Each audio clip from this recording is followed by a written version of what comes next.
Hey, everybody. Welcome back for our How to Teach sessions on an age Contrived.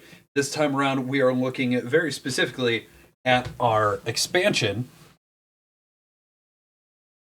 for Folklore Pilgrimage. Now, as we said in the first video, this was very kindly provided to us by Chris at Bella's Intent, and everything we're about to show you, it should be noted, is prototype components. These are not final, and these are subject to change. When I spoke to Chris earlier today about the rule set, he did say that the majority of the rules should be in place, but they still may change.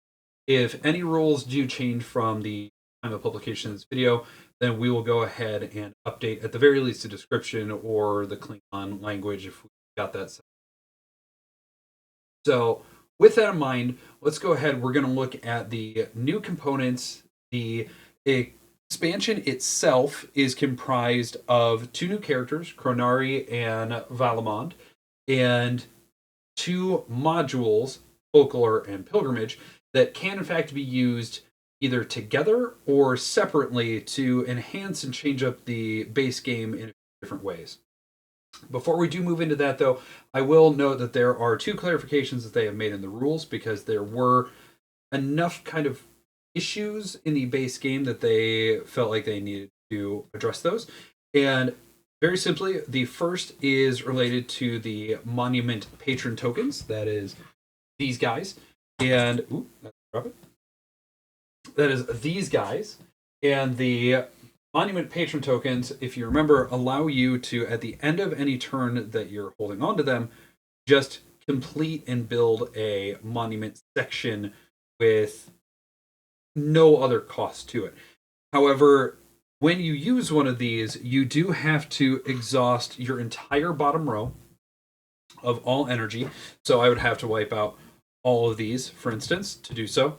And when you use that, there is no completing player, but if somebody does have a token or an energy bound to a monument section, they become a contributing player and are able to use that. So essentially, you're able to re-energize tile or exhaust it from there. Beyond that, all of the other rules are identical and in place. No, I missed one. The other one. Yes. The other rule clarification that is being made is that when you place energy, when you are taking a redistribute action, you can place it anywhere on the board. The only time that presence matters is, generally speaking, for the pillars of civilization. So with that in mind, let's go ahead. We're going to cut over to the Valamod board and we'll look at the new components for Folklore and Pilgrimage. Okay, so here we're looking at Valamod's board. Valamod and Chronari are the two new characters. They have brand new abilities within them. You can see that this has added the white and red player boards within the game, so you can now finally play as red if that's your jam. And again, these are prototype components, so while the energy tokens themselves are matched to the rest of the game, these cylinders will become artifacts, and they will have custom sculpts. You should be able to see those on the screen here, but every character is going to have custom sculpts for their artifacts. Each player, when playing with the Folklore module, is going to have this extra board added, as well as a handful of cards. The cards themselves, during setup, you are going to be dealt 3 of them. There are more than this coming, but in the preview content that we have, there's only the 6 cards with the couple pieces of art. But you're going to have 3 of these dealt to you. The other 3 are going to go into the box, and you will be able to use those. The board itself is going to store your artifacts as well as an extra point track for Folklore. The end of the game is still going to trigger the way it did in the base game, but now there's an extra scoring category of where you were at on your folklore track. Other than that, everything else that is new is going to be sitting on the pilgrimage board by the main board. So we're going to go back over. We're going to cover folklore, and then we will cover pilgrimage.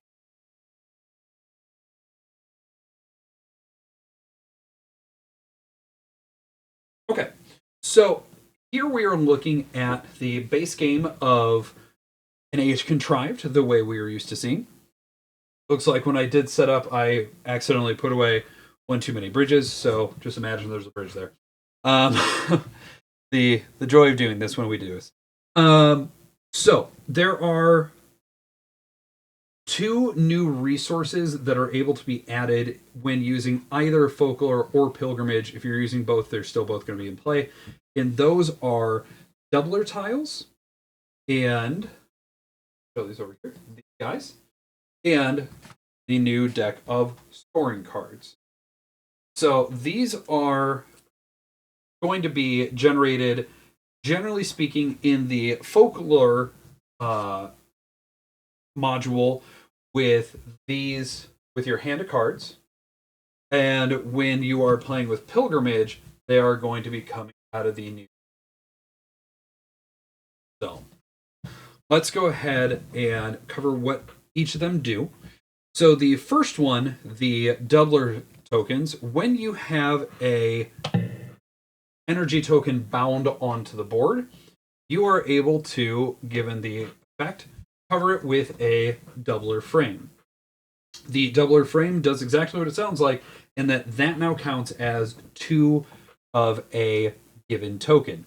So if you have an achievement that is checking for roses in this case, this is now going to count for 2 roses. If for any reason you would pull this because you need an energy and out, so that's when you pull, this frame will go away. However, if you are doing a redistribute action and you just want to move this, say, over here because you're the frame will stay with it. The other new piece of componentry here are the scoring cards. So at the end of the base game, you have your scoring track that is shown up there in the upper left corner of the board, and everybody has to follow the same scoring patterns. So you're going to score your bridge, you have the set numbers for the pillars, the achievements are worth what they're worth, etc. What these cards do when you're able to gain them is give you a asymmetrical scoring condition. So if I have this card, for instance, here, go, while other people would be scoring on 4, 9, 15, 22, 30, 39 for 6 pillars, if you have this card, you're scoring on 4, 10, 18, 28, 40, 54. So your scoring potential changes pretty vastly when you're looking at this one. And that is going to be what this entire deck of cards is. Anytime you're able to get an individual scoring card, you will get a new asymmetric scoring option, which other people will not have.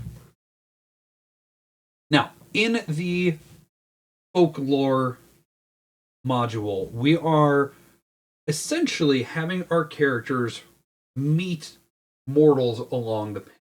Now, in our copy here, we do have Pronari's new mini, and this is just a 3D print. This is not an official or final piece, as stated, but his miniature is here. The miniature for Valamod, unfortunately, did break in shipping. These are just standard 3D printed, so they are more fragile than actual final pieces being. But we're not able to show that one off. We have Wraith on the board right now, just so that way we have 2 people showing. Essentially what's going to happen is both of these modules are going to give you an extra use for your channel token rechargeability. So anytime that you are going to see the action, like over here when you have cleared 2 of the same token out of the energy storage, or if you take action number 1 and you take that recharge. It is not always useful in the base game because if my channel token is already full, well, I can't recharge it. So what happens in the Folklore module is you are going to be able to prime your artifacts. When you prime an artifact, you're going to move it out of this row of 3 and put it up into the singular space. This board is very definitional in that you are only ever allowed to have one primed at a time. When you're moving across the board, you are allowed to place an artifact so long as you are not on a bridge, so he's not, but you must also place your first one not in your starting region, and you must not already have an artifact within that region. So long as you have met those conditions, then you are able to place it down. When you place an artifact, it will just go into whatever space you're standing. When you actually place the artifact down, you are going to choose one of the cards in your hand, place it in front of you. So we're going to put it over here just so that way we make sure it's on camera. But you are going to place it in front of you and pick one of the 3 options on there. The first option on every card is simply to move up the cube for your Folklore track, so that way you're able to score some points. The other options are going to be ranging from getting a doubler token, getting a scoring card. You may be able to directly place one of your energy onto a pillar. There's a whole variety of effects within this deck, and these are really interesting to get to play with. Where it gets very interesting is if another player is coming into your region, they can choose to place their artifact and either place it in the spot, no big deal, and get one action off of their card, or they can choose to place it on the same space that you have placed your artifact. If that happens, you get to use 2 of the actions off of your card instead of just 1, and the player whose artifact is already there gets to take an action off of one of their cards they've already played.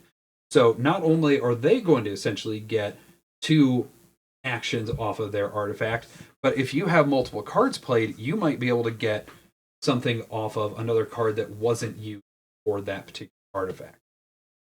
Once both artifacts have been placed and resolved, they will simply be moved into the bound energy area of each monument for that region. So that way you are off of the space, nobody else can take that, and you are still showing that your artifact is with it. At the end of the game, like we said, it is going to end just the same as normal, where you were trying to build all the monuments, and ending where everybody has an equal amount of turns, but you are also going to score up what your Folklore track is in addition to the rest of the game. It's not an overwhelmingly complicated add to the game itself, but it gives you more theme and more interaction between players and a use for that channel recharge that you may not otherwise have. Now, our second of the modules is the Pilgrimage mod, and that is going to be the more complicated of the 2. There are a lot more components here for it, and in fact, you can see there's a brand new sideboard with all these shrines to be able to be put into it, as well as a movement tracking board for how quickly you can move and how you're actually going to build shrines. So, in the Pilgrimage module, in addition to all the monuments, there are these 8 shrines. And these shrines themselves are all magnetic, and there are 6 different effects, 4 of which you are used to from the base game. So, build your bridge, get a conduit upgrade token, upgrade an action, and that was not. The first of the actions is build a bridge. You have upgrading for your conduit tokens, upgrading an action, and pulling any of your energy out of your energy storage over here. The other 4 are split between 2 actions, and they are gaining a scoring card. To do so, you have to reduce your movement, and I'll explain that momentarily, and getting a doubler token. So that is how we are going to get those effects that we've already discussed. Now, when you are deploying energy or redistributing energy, in addition to everywhere else that you're already used to on the board, you are now able to place it on this sideboard right here. Down in this corner, there are 6 spaces. If you are playing in a 1 or 2 player game, you are only going to have access to 5 of them. This last one is available. Otherwise, you are trying to have 2 of your energy tokens bound to this board at the end of the turn. If you have pulled off getting 2 of your tokens, then you are going to be the completing player. Great.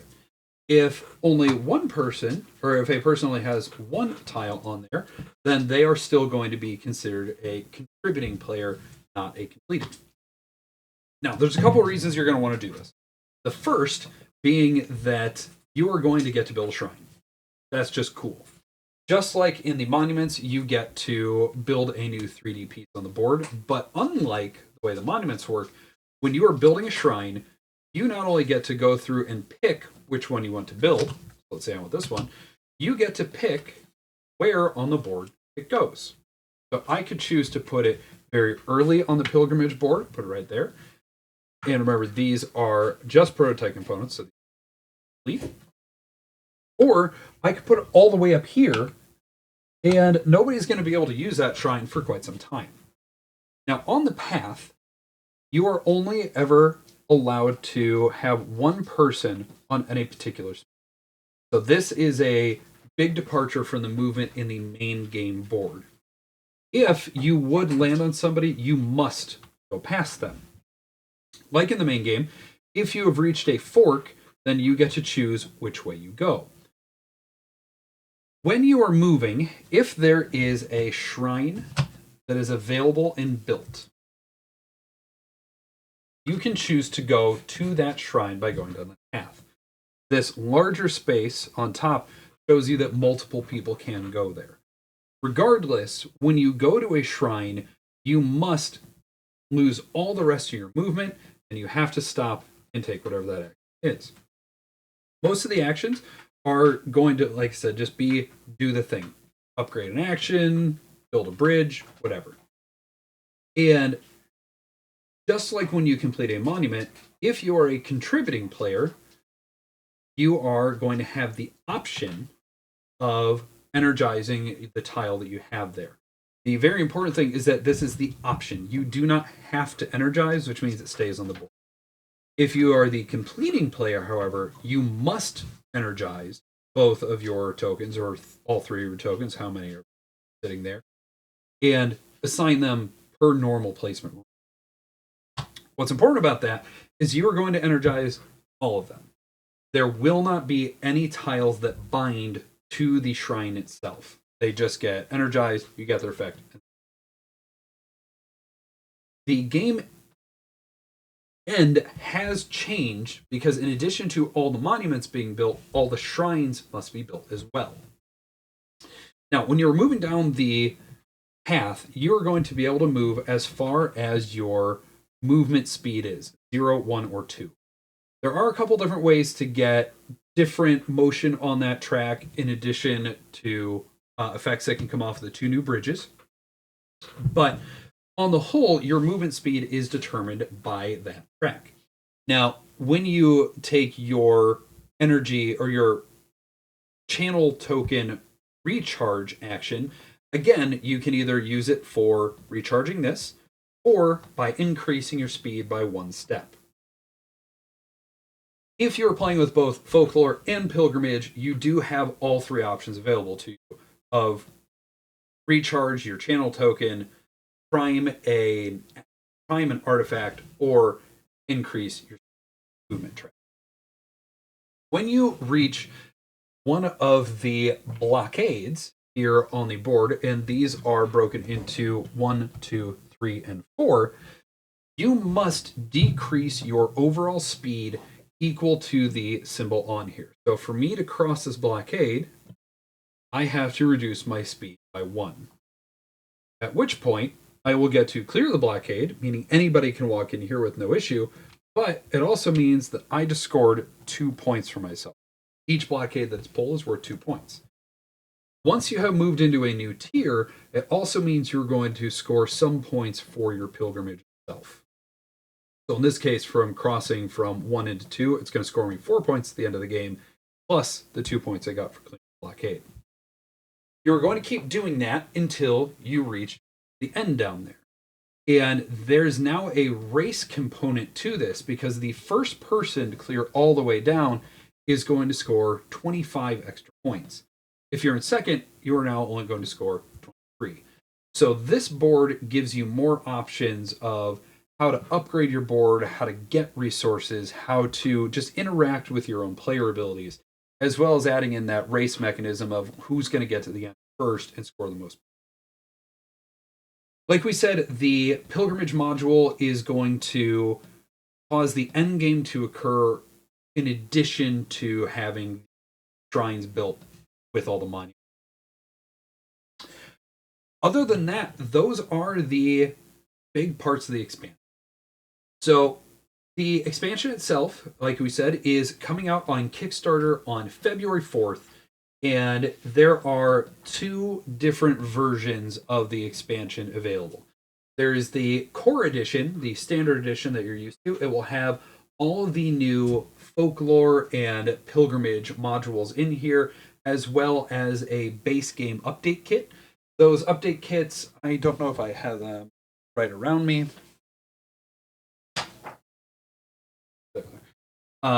They have a brand new player aid involved. So these have been expanded to show all of the new rules, all of the module specific details in them, as well as an updated benefits list and a better clarification on monument files. And then there is the collector's edition that is going to be similar to what you're already seeing with our collector's edition here. And that is going to have 2 more of the metal player boards. Those were not available within our prototype, but they will look similar to the base game components, or the base game collector's edition. That, as well as a full set of game trays inserts inside it, and then a fancier box.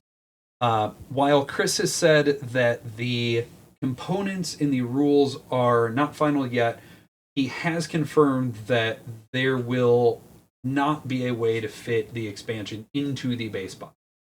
It will stay a 2-box solution for the game. Unfortunately, with the size of the player devices and everything else, there's just no good way to store it without producing a brand new box. And from what we understand, that is not in the card. The Core Edition is going to be on Kickstarter for $49, which is down from the estimated $60, and the Collector's Edition will be $79, down from the. So, with all that in mind, we are very, very excited for this. We, again, want to thank Chris for sending us this module and letting us try it out and get to explore it. There's some really super cool stuff in this expansion that we really, really like. And we cannot wait for you guys to join us on our pilgrimage on February 4th. Thank you so much, and we'll catch you on